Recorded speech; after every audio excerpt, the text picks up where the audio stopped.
জুলাই সনদ বাস্তবায়ন নিয়ে কেন এত তালবাহানা? আমরা এখানে এসেছি শুধু আজকে এখানে নয়, আমরা বারে বারে দাঁড়ে দাঁড়ে ঘুরছি আমাদের সন্তানদের খুনের বিচারের জন্য। খুনের বিচার হচ্ছে না। আমরা দেখতে পাচ্ছি যে আমাদের বাংলাদেশে খুনি কারো আত্মীয় হতে পারে, কিন্তু আমাদের আত্মীয় না, খুনি তো খুনি। সেই খুনিকে তারা কত তালবাহানা করে ছাড়াই নিচ্ছে। খুনিকে তারা হচ্ছে জেলখানা থেকে এই সরকারের এমপি যারা হচ্ছেন তারা ফুলের মালা দিয়ে বরণ করছেন। আসলে এত ঘৃণিত আমরা মানে প্রকাশ করতে পারছি না, আমরা বুঝাতে পারবো না। খুবই নিন্দনীয় আমাদের এই আচরণগুলোর জন্য আমরা তীব্র নিন্দা জানাই।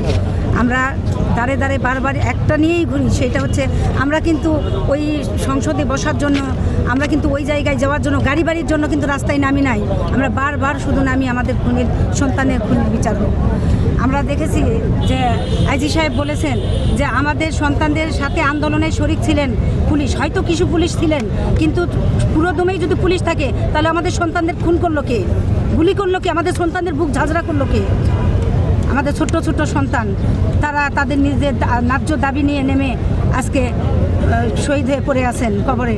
আমরা মায়েরা বিচারের জন্য দাঁড়ে দাঁড়ে ঘুরে বেড়াচ্ছি। আমার সন্তান বের হওয়ার আগে আমাকে বলে এসেছিল যে আম্মু আমি যাচ্ছি, যদি আমি মারা যাই আমাকে রাজপথ থেকে তুলবে না, গণভবনে নিয়ে যাবে, সাথে তুমি আন্দোলনে থাকবে, তোমার দেখে আরও 10টা মা রাস্তায় নামবে। তাহলে সেই মা আমি, আমার সন্তান বলে গেছে আমাকে থাকতে হচ্ছে। আমার সন্তান এই রাষ্ট্রকে পরিবর্তন চেয়েছিল, সেই রাষ্ট্রকে আমরা পরিবর্তন পেয়েছি। পরিবর্তন করার জন্য যারা এসেছেন তারা কেনই জুলাই সনদ নিয়ে, কেন আমাদের সন্তানের খুনির বিচার নিয়ে তালবাহানা করছে?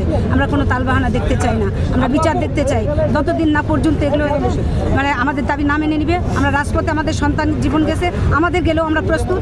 আমরা হাজারো মা আমরা রাস্তায় নামার জন্য প্রস্তুত আছি, মা বাবা পরিবার সবাই। আমরা কখনো বন্দুকের গুলির ভয়ে ঘরে লুকানো মানুষ না, আমরা লুকায় থাকার মতো নয়। আমরা রাস্তায় আজকে নেমেছি, নামতেই আসি, আরও যেন না নামা লাগে এই জন্য সরকারের কাছে আবেদন করতে চাই যে আমরা রাস্তায় নামতে চাই না। আমাদের যদি সত্যিকারীদের তারা মিথ্যা না বলে, সত্যিকারীদের তারা বলে থাকে যে আমাদের সম্মান আছে, আমাদেরকে ফোন দিয়ে বলেন আপনাদের অনেক সম্মান, সত্যি যদি সেই সম্মান থাকে তাহলে আমাদের রাস্তায় না নামতে হয়, তাহলে তারা যেন আমাদের সন্তানের খুনির বিচারটা করে দেয়। আজকে আপনারা এখানে অবস্থান নিয়ে সরকারকে কি জানান দিচ্ছেন?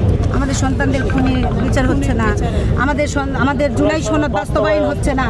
কেন জুলাই সনদ বাস্তবায়ন নিয়ে কেন এত তালবাহানা? আমরা তাদের কাছে জানতে চাই কেন এত তালবাহানা, কেমনি আজকে তারা সংসদে বসতে পারছেন, কেমনি এই অধিবেশনে আসতে পারছেন, এটা একবারও খেয়াল করতে হবে না? এটা জানে না আমাদের সন্তানের, হাজারো সন্তানের রক্ত আছে এখানে, এটা ওনারা জানে না? ফাজলামি শুরু করছে, আমরা ফাজলামি করতে আসি নাই।